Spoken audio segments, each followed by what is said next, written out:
Hello friends, welcome to StudyIQ. Today we are going to talk about current affairs from Karnataka which are very relevant for the KPSC exam which is upcoming very soon. So we are going to talk about the latest Karnataka current affairs which are very relevant from the exam perspective of Karnataka Public Service Commission. So let's begin our discussion, but before that, if you like this video, you can follow me on Instagram and Facebook. If you have any queries, you can directly message me on Instagram also. If you want the PDF of this particular presentation, you can subscribe to my channel Rahul Sai 222. Please remember, subscribe to the original channel only. So let's begin our discussion with the first news, Karnataka Digital Economy Mission. Recently, Karnataka has launched a digital economy mission. The news says here that Karnataka government forms a company. Please remember, when I say Karnataka Digital Economy Mission, here Karnataka government is going to set up a company with a stake of government as well as the private sectors. And what is the aim of this? Is to promote the gig economy. Gig economy means the startup economy, the informal economy, etc. Here, in July 2020, the Karnataka cabinet has cleared the formation of Karnataka Digital Economy Mission. As I told you, the objective is basically to boost 7,000 startups, new e-commerce companies, as well as the gig economy companies, the companies which are more like a consultant, which work on part of contracts as a gig, etc. So the key features of this Karnataka Digital Economy Mission are that now the government is going to create a company. The name would be finalized, but it is going to launch a company under Section 8 of the Companies Act 2013, meaning this company will have stakes from both government as well as private sectors. And the government has clearly decided that their stakes would be only 49% of the share, while the majority stakes would be with the industries and other stakeholders, whoever will be the part of this particular mission. We need to note that here, earlier also, there were a lot of provisions available for startups, for the e-commerce companies and the gig economy companies, but they were under the older technology mission. In the technology mission, there were 4 to 5 agencies which were involved in helping these startups and e-commerce companies. But now everything would come under one single agency or one single company which the government is going to set up now with 49% stake. Along with this data, we are going to talk about another very interesting news which is connected to this. Karnataka in 2016 had started a similar company known as Invest Karnataka, but remember here there were no stakes from the government. It was a zero working capital based company. In 2016 itself, they had created Invest Karnataka company. This company was created with the aim of promoting the state at international level so that more and more investment would come to Karnataka. And the directors of this company or the forum, Invest Karnataka forum, are from industry. There are totally 9 directors, out of which 6 are from industry. You can talk about Kiran Mazumdar Shah. She is one of the directors of this forum. Apart from that, you can talk about Mohandas Pai. He is also director of this particular industry. So, industry is going to lead it. Although the chairman of this Invest Karnataka was the industries minister. In fact, in 2016 itself, Karnataka became the first state to form a company under Section 8 of the Companies Act 2013 by giving complete power in the hands of industrialists. So, it was a very good development, and now it is nothing but the forward step that government has taken now with the Karnataka Digital Economy Mission, where they are going to have 49% share with one of the companies that is going to be set up to promote investment in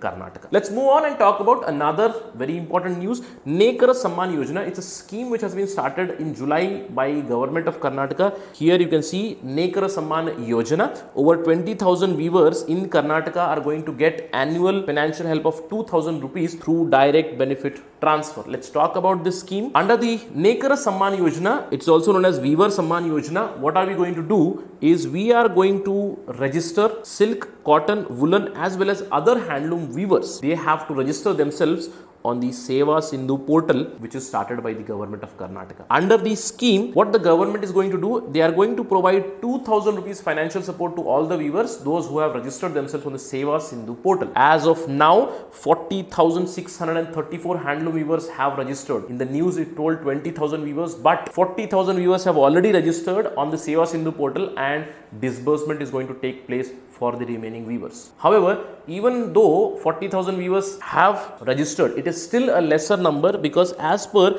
the 4th handloom census in India, there are 54,789 handloom weavers.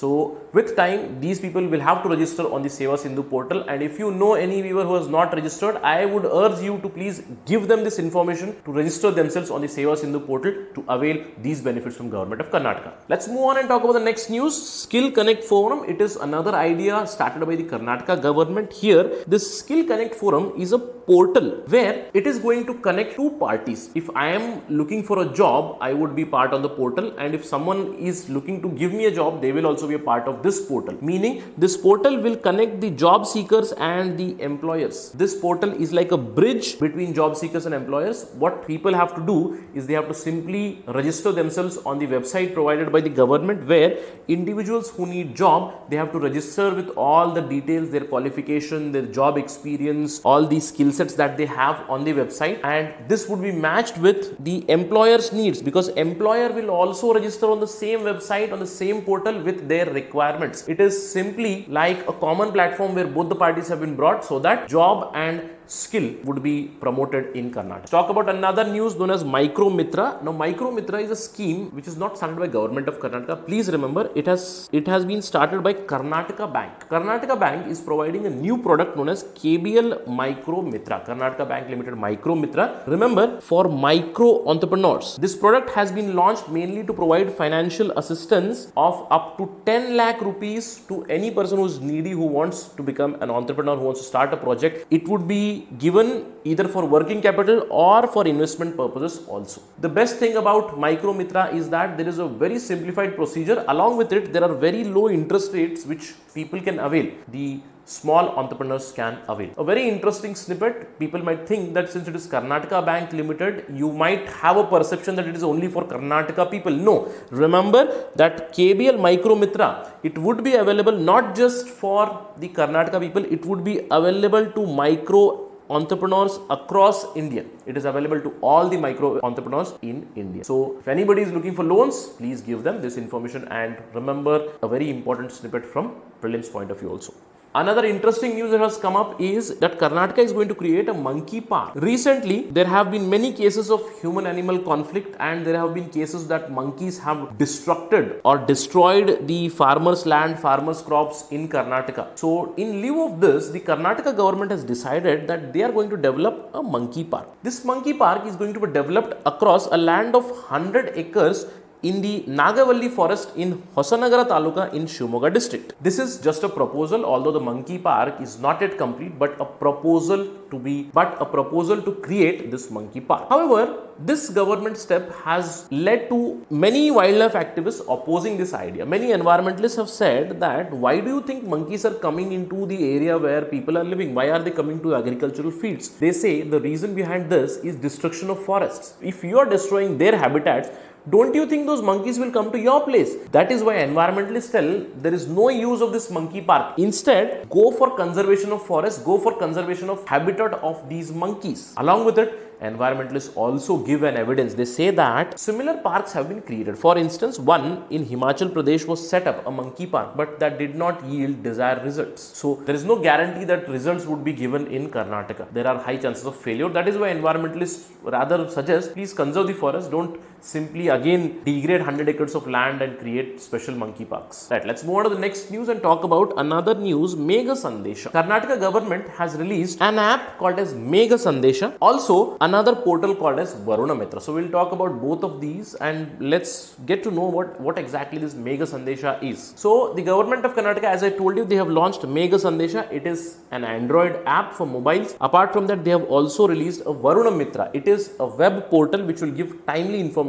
on weather. Let's get to know who exactly has developed these things. The app has been developed by the Karnataka State Natural Disaster Monitoring Center in collaboration with the IISc Bangalore. This project is under the urban flood model of Bangalore. Remember, Meghasandesha as well as the Varunamitra, they are going to give details only about the city of Bangalore because they have been developed for forecasting in Bangalore. This project under which Meghasandesha and Varunamitra have been developed, they are the project funded by the Department of Science and Technology, India. As I mentioned, that the app and web portal is going to help people in the civic civic agencies, predominantly in Bengaluru, to tackle the problems of rain and other related issues. So let's talk about Meghasandesha and Varunamitra separately. Now, Meghasandesha, it is a bilingual app. It is an app in English as well as Kannada. Basically, you can get data in both, and it has three basic modules. First is live weather. It is going to give you live weather reports. Apart from that, it is also going to give you weather forecast for the week, for the month, and it is going to provide you with safe routes from which you can travel. And remember that the Meghasandesha app, it also has an emergency tab which you can simply click, which will connect to the BBMP Bangalore Brahat Mahanagara Paliki control room so that you can get assistance from BBM. The Varunamitra app, it is a dedicated web portal. Here, the government, it aims to leverage technology and find out solutions to manage and mitigate urban floods by specifically zoning areas in Bangalore. So they are going to zone some areas in Bangalore as vulnerable, and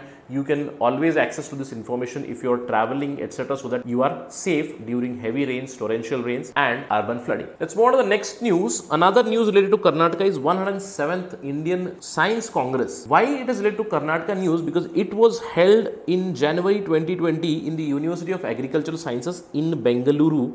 While inaugurating this meet, Prime Minister Narendra Modi, he gave a motto. He said, innovate, patent, produce and prosper. This was the mantra given by Prime Minister Narendra Modi, the young scientists of the country who were participating in the Indian Science Congress. This year's theme was specific. Please note this down, because the theme was Science and Technology for Rural Development. This Science Congress was a 5-day summit which saw participation of many scientists, many intellectuals, policymakers who were involved, who spoke about how science is going to help with rural development, how science is going to help Indian agriculture. In fact, as I mentioned, the 107th Science Congress which took place in Bangalore, its focus was primarily on farmers and the innovations introduced by the farmers. In fact, the last year's Science Congress was held in lovely professional university Jalandhar, and this year it was held in January in Bengaluru. We need to know a short history of Indian Science Congress, because Indian Science Congress is not something which started after independence. It has a history from British era. The Indian Science Congress Association, it owes its origin basically to the foresight of two British people, two British chemists in particular, Professor J.L. Simonson and Professor P.S. McMahon. In fact, the first meeting of Indian Science Congress, it was held way back in 1914 on the premises of Asiatic Society in Calcutta. And during this year's 107th Indian Science Congress, a very important development also took place. Here, the Prime Minister also inaugurated the iSTEM portal. He launched the iSTEM portal. iSTEM means Indian Science, Technology and Engineering Facilities Map. What is going to happen with this portal? This portal is like a dedicated website where the researchers, the scientists, the people who are involved in these science developments, they can simply visit this website to find what all facilities are available in India. This portal, it is a gateway for the researchers to locate specific type of facilities that they require for their research. For example, I need a transmission electron microscope for my research. Just imagine. Where would I find it in India? I wouldn't find it in each and every college. In fact, the transmission electron microscope is at countable places in India. I would say 3, 4, 5, and IISc is one among them.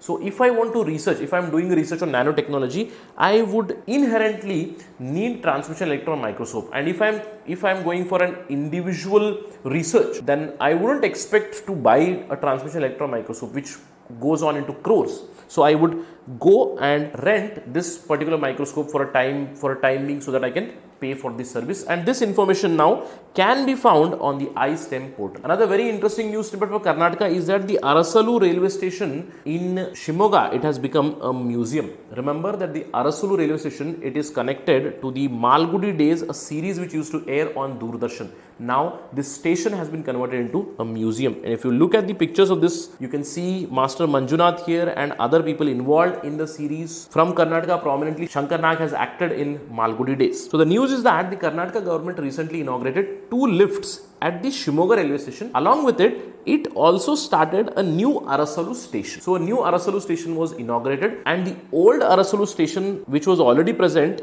it was made as Malgudi Museum. Why? Because the old Arasalu station, it has been pictured, it has been recorded many a times in the Malgudi Days series. So to dedicate to the Malgudi Days, which was a magnum opus of R.K. Narayan, in fact a very popular television series in India in yesteryears, it has been given the Malgudi Museum status, the old railway station. So the museum, it pays tribute to the episodes, the individuals, the toy trains, the bogies, the fountains, the people who have acted in that television series, including Shankar Nag, Master Manjunath, etc. Their pictures have been displayed in the museum. Next up, let's talk about Kambala. I hope students are aware of Kambala because Kambala has been news from a very long time. Since the Jallikattu was banned in Tamil Nadu, Kambala was also in news. Kambala, as you know, it is a race involving buffaloes and a jockey. But why this particular thing was in news was because in recent times, an individual known as Srinivas Gowda, who is a Kambala jockey, he was in news in recent times. As I've repeated, the Kambala,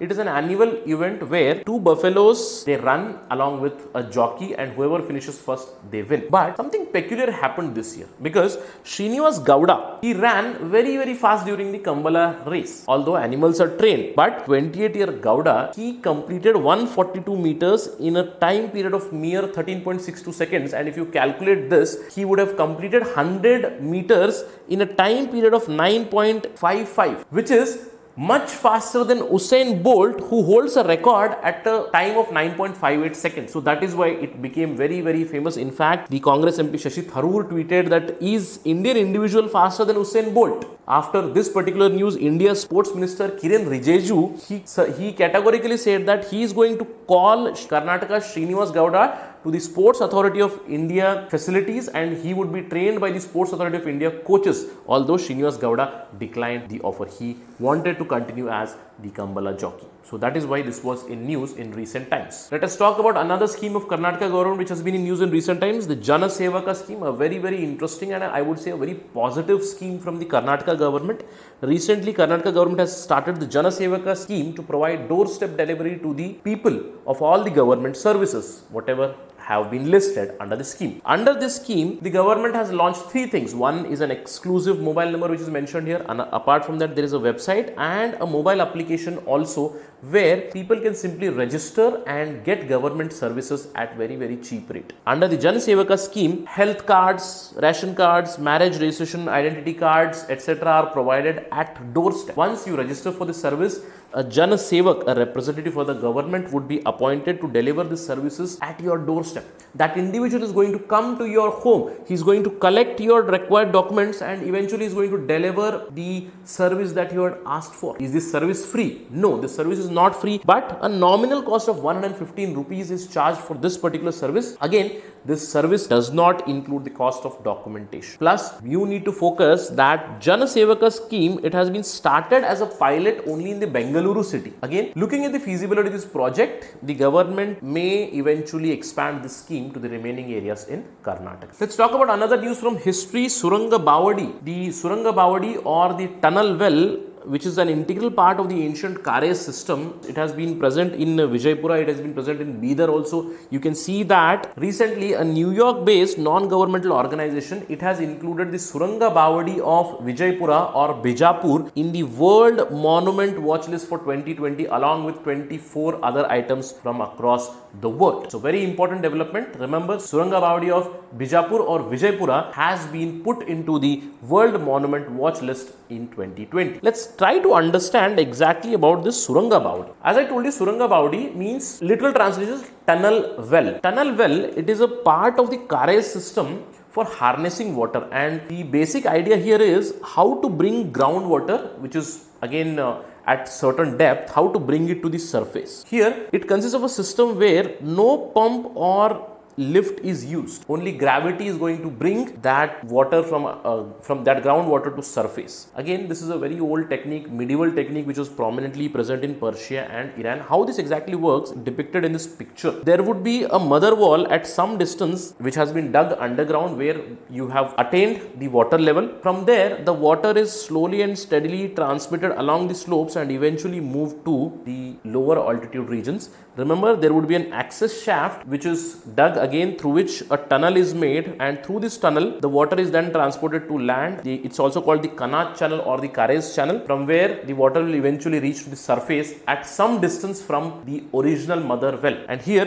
the water is collected and it can be used for irrigation in future. To put it in simple words, the Karez system or the Suranga Bawadi is like a natural underground water supply system, very similar to the underground drainage system. The well is dug somewhere and the water is transported along the slope at the lower altitude places. Automatically the water reaches there and it is collected. So this completes our first section where I have discussed in general current affairs for Karnataka. Now I have created a special COVID corner section because we have been looking at continuous news on COVID-19 since February. From March 24th we have seen that the lockdown was imposed and it continued till May, June. Now the unlock phase is going on. So let's look at some of the COVID related news from Karnataka. The first news is the Apthamitra app. I'm quite sure that the students from Karnataka are aware of this because whenever you give a call to someone, you would be listening about the Apthamitra on your phone in Karnataka, isn't it? So the Karnataka government, it launched Apthamitra, which is a mobile application along with a helpline to fight the COVID-19. The application basically aims to provide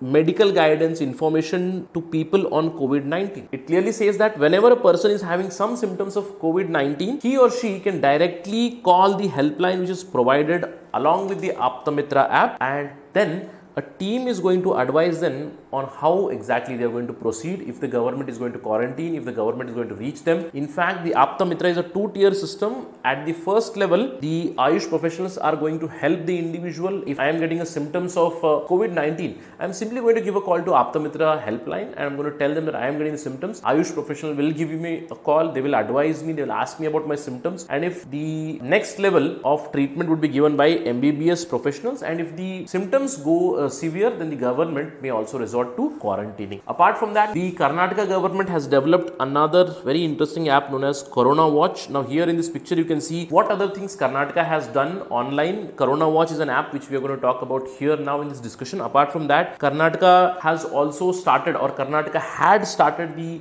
Karnataka State Police clearance passes for movement. Within this, there is also an app to track the tertiary contacts, not the primary but the tertiary contacts. Along with it, the government has also started many chatbots which have been started by Karnataka Police, where the chatbots are going to interact with people, give them information about many things both in English and Kannada. But let's talk about Corona Watch here. As I mentioned, Karnataka government has developed Corona Watch app. It has options both for public as well as for officials. For public, it is very simple. For public, the Corona Watch is going to show me where the patients have been. Basically, the one person who is Corona positive, if he had moved to some locality, some area, the Corona Watch is going to focus on that and is going to tell me that particular area would be dangerous, so do not move. There is a chance of a person contracting COVID-19. Apart from that, the medical facilities information is also provided on Corona Watch. For the officials, it is going to help in tracking the quarantine patient. If the quarantine patient are really quarantined, are they moving around, the officials can continuously check and take requisite actions. Now let us talk about another development of Karnataka related to Corona pandemic. During the Corona pandemic, a zero COV disinfected chamber was built. This zero COV, it has been developed by researchers from a renowned college in Karnataka, NIT Suratkal. This zero COV is basically a cost-effective disinfectant chamber. As you can see here in the picture, it has been created by using old fridge. Now what the researchers in NIT Suratkal have done is that they have created a chamber out of an old refrigerator which was not in use, and what they have done is in the refrigerator they have set up the UV radiation source with wavelength of around 254 nanometers, and they have observed in their results that this UV light is going to destroy or inactivate all the contaminants, including the bacteria and virus, up to 99%, which also includes the novel coronavirus, that is COVID-19. So you can see the researchers here and their development. They have suggested that it's a very simplistic tool where you simply open the fridge and you keep all your, say, your vegetables, the fruits, all the commodities that you bring, along with even your PPE kit that you have, just keep it in the fridge, run it for some particular time. It is going to be disinfected and we can reuse. Right now in India, most of the PPE kits are being destroyed after the use, but with this zero COV, we can reuse those PPE kits after decontamination. So it's a very important development and contribution from NIT Suratkal towards fight against the COVID-19. Along with it, the government of Karnataka has started another initiative known as Pranavayu. Again, when I mention Government of Karnataka, it is an initiative by BBMP, Brihat Bengaluru Mahanagar Palike, and it is limited to the city of Bangalore.